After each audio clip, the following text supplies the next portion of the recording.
pada Maret 1980. Saat mengendari mobilnya, John Favara menabrak dan menghilangkan nyawa Frank Gotti, putra dari mafia New York, John Gotti yang berusia 12 tahun. Inilah yang diduga membuat John Favara menghilang secara misterius 4 bulan kemudian dong. Lalu apa yang sebenarnya terjadi dengan John Favara ini?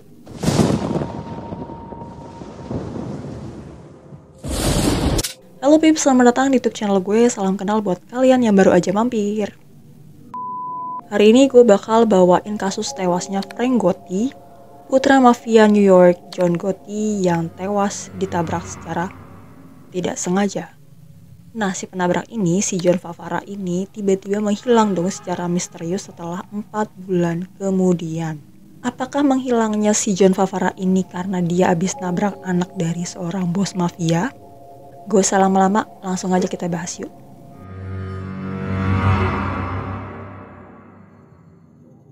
John Favara selama ini dikenal sebagai pria yang menjalani kehidupan yang tampak biasa saja. Pria berusia 51 tahun itu tinggal bersama istrinya Janet dan 2 anak angkatnya di Howard Beach, Queens, Amerika Serikat. Nah, si Favara ini ternyata bertetangga dong dengan mafia keluarga Gambino, John Gotti. Namun, si John Favara ini tidak terlibat lah dengan kejahatan terorganisir dalam geng tersebut. Jadi, dia cuma tetanggaan doang, bukan bagian dari geng itu. Nah, si John Favara ini diketahui bekerja di pabrik Castro Convertibles di New Hyde Park, Long Island. Awalnya karena bertetangga, si John Favara ini ya tampak cukup akrab lah dengan keluarga Gotti.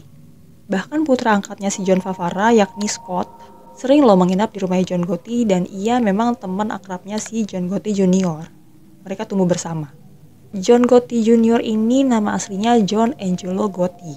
Dia abangnya si Frank. Nah, si Gotti Jr. ini yang nantinya nerusin usaha bapaknya sebagai mafia. Itu. Tapi sekarang katanya dia udah tobat ya Pips ya. Tapi gue gak tahu, ini bahasnya nanti aja di luar dari konteks isu ini. Lanjut. Namun semua itu berubah pada 18 Maret 1980. Hari itu, John Favara menyelesaikan shiftnya di Castro Convertibles dan pulang saat matahari mulai terbenam. Nah, pada saat yang sama, Frank Gotti pun pulang kembali ke Howard Beach karena rumahnya kan di Howard Beach. Tadi kan gue bilang dia tetanggaan kan sama si John Favara. Nah, saat itu bocah 12 tahun itu mengendarai dong sepeda yang dibawanya. Itu punya tetangganya ya, dia goes tuh pelan-pelan kan tuh sepeda. Biasalah bocah kalau sore-sore mau pulang ya, dia goes itu sepeda pulang ke rumahnya. Tapi naasnya anak berusia 12 tahun ini ternyata menggoes itu sepeda ke arah mobilnya si John Favara. Nah, sinar matahari di sore hari itu pun menutup lah atau menyilaukan lah pandangan si John Favara maupun si anak ini. Begitu pula dengan adanya tempat sampah yang ada di sekitar situ. Turut membutakan atau menjadi titik buta dari si John Favara maupun si Frank Gotti. Akhirnya, tabrak lah itu Frank Gotti oleh mobilnya si John Favara. Dan terjadilah peristiwa naas itu Pips. Jadi si John Favara ini akhirnya mobilnya nyeret lah si Frank Gotti ini loh, tubuhnya Frank Gotti. Dan akhirnya Frank Gotti tewas di tempat. Dan nyebelinnya si John Favara ini gak ngaku salah. Dia malah nyalahin kenapa nih anak ada di sini, kenapa dia lewat sini, dia nabrak atau kayak gimana gitu. Ini yang bikin si keluarganya John Gotti kesel dong. Gak ada permintaan maaf, malah lo nyalahin anak gue gitu, kata si John Gotti. Nah, keluarga Gotti pun kemudian menuding bahwa Favara tengah dalam kondisi mabuk saat menabrak anaknya, si Frank. Menurut putri John Gotti, yakni Victoria, dalam memoarnya This Family of Mine, Favara awalnya tidak menyadari bahwa ia telah menabrak Frank dan terus saja melaju kencang membawa si tubuhnya Frank itu.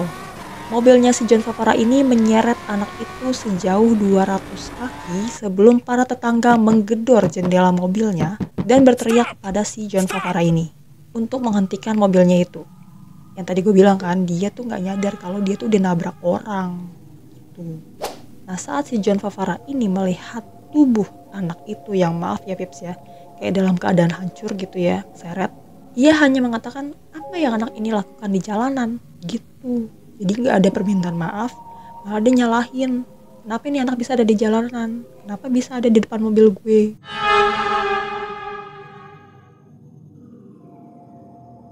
2 hari setelah kematian Frank Gotti, Polisi setempat pun menerima telepon misterius dari seorang wanita yang memberitahu mereka bahwa John Favara akan dihilangkan. Nah, saat polisi mencoba untuk memperingatkan John Favara, awalnya ya si John Favara ya maksudnya ya, ngabain lah. Dia mengabaikan apa yang diperingatkan oleh si polisi gitu loh. Apaan sih? Namun si John Favara ini pada akhirnya menerima beberapa ancaman pembunuh lagi pada bulan-bulan berikutnya. Surat-surat penanda ancaman pun mulai berdatangan ke rumahnya. Begitu pula dengan panggilan telepon dari sosok-sosok anonim yang membanjiri hari-harinya.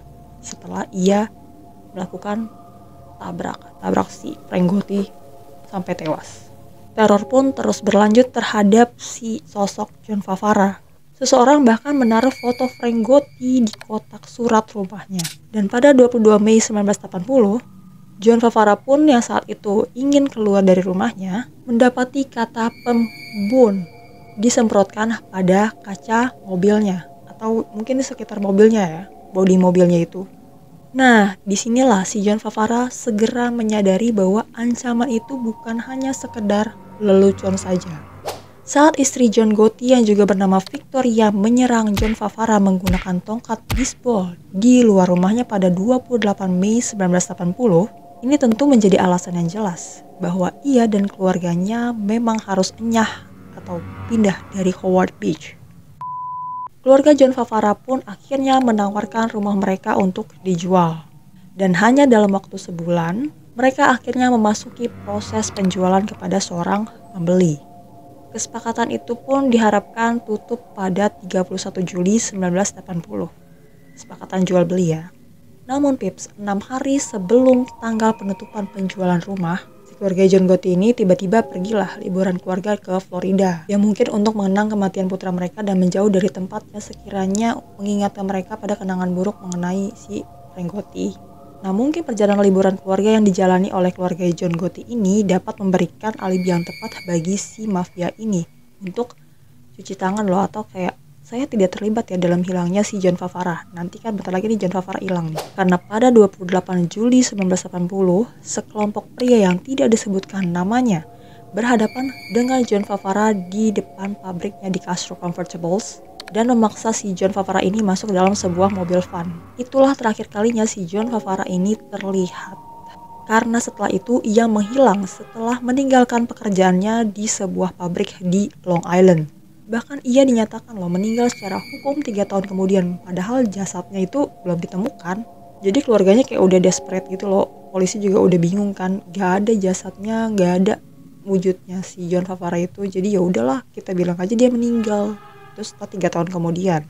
Dan memang Pips, hingga hari ini memang jasadnya tidak pernah ditemukan. Namun bagi banyak orang sudah jelas lah apa yang terjadi pada si John Favara ini.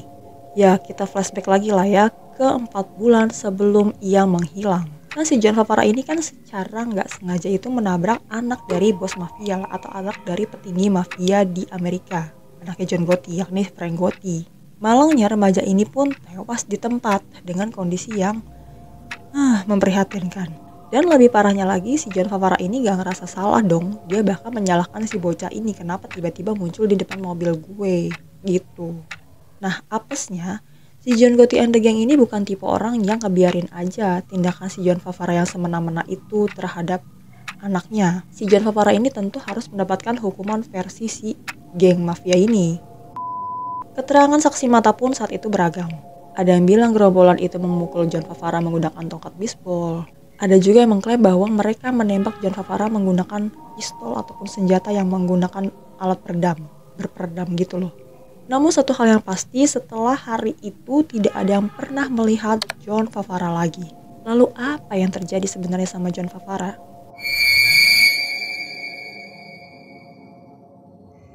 Nah setelah menjalani liburan keluarga tadi kan, si John Gotti ini kan sekeluarga liburan ke Florida. Lalu mereka pulanglah ke Howard Beach.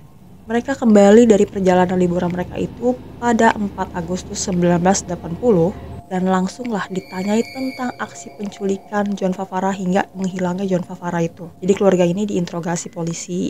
Istri si Gotti yakni Victoria mengatakan kepada para penyidik bahwa saya tidak tahu apa yang terjadi padanya.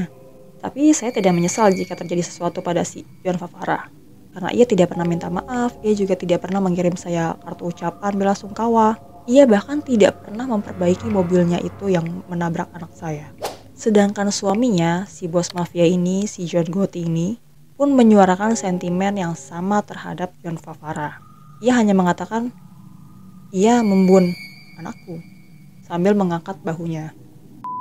Hingga akhirnya 3 tahun kemudian, John Favara secara resmi dinyatakan meninggal pada 1983.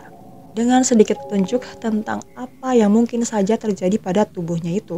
Petunjuk potensial pun muncul pada tahun 2004 ketika agen federal Amerika Serikat mengetahui lokasi tempat pembuangan massa di Ozone Park, Queens. Namun jasad Favara ternyata tidak ada di sana. Lalu kemana sih jasadnya John Favara ini? Entahlah. Tapi John Gotti sendiri pun telah meninggal 2 tahun sebelum pencarian itu. Setelah menghabiskan dekade terakhir hidupnya di penjara, karena ia dihukum atas tuduhan pembunuh dan pemerasan berdasarkan kesaksian yang disampaikan oleh bawahannya, Sammy "The Bull" Gravano. Kemudian pada tahun 2009, dokumen pengadilan yang diajukan menjelang persidangan kasus pembunuhan John Favara yang melibatkan keluarga mafia Gambino, Charles Carneglia, tampaknya memberikan beberapa jawaban. Menurut pernyataan saksi, Carneglia telah menembak John Favara atas perintah John Gotti, lalu melarutkan tubuhnya dalam tong asam untuk menghilangkan kemungkinan ada yang menemukan jasad si John Favara. Ih, serem banget, Pips. Kayak teori-teori konspirasi gitu ya. Namun ya, klaim ini tidak pernah terbukti. Ini kayak terlalu halu bagaimana gitu ya. Jadi kayak kebanyakan nonton film-film yang gitu-gitu gitu, serem-serem. Sementara itu, putra si John Favara, putra angkatnya yakni Scott yang tadi gue bilang temannya si John Gotti Jr., mengenang ayahnya dengan penuh kasih sayang. Ia mengatakan, "Ayah saya adalah pria yang hebat, lebih dari yang pernah diketahui oleh siapapun." Jadi beda versi lah ya, kalau menurut si Scott ini ayahnya benar-benar orang yang baik, kalau menurut si keluarga John Gotti ayahnya brengsek gitu. Namun, meskipun tidak ada anggota keluarga Gotti yang mengakui aksi pembunuhan terhadap John Favara, kakak perempuan Frank Gotti, yakni Victoria yang namanya tadi sama kayak ibunya, berpendapat bahwa John Favara yang tampaknya tidak memiliki rasa penyesalan lah yang menyebabkan dirinya terbunuh. Ya, sudah menjadi sifat manusia lah ya untuk ingin membalas dendam terhadap seseorang yang menyakiti orang yang mereka cintai.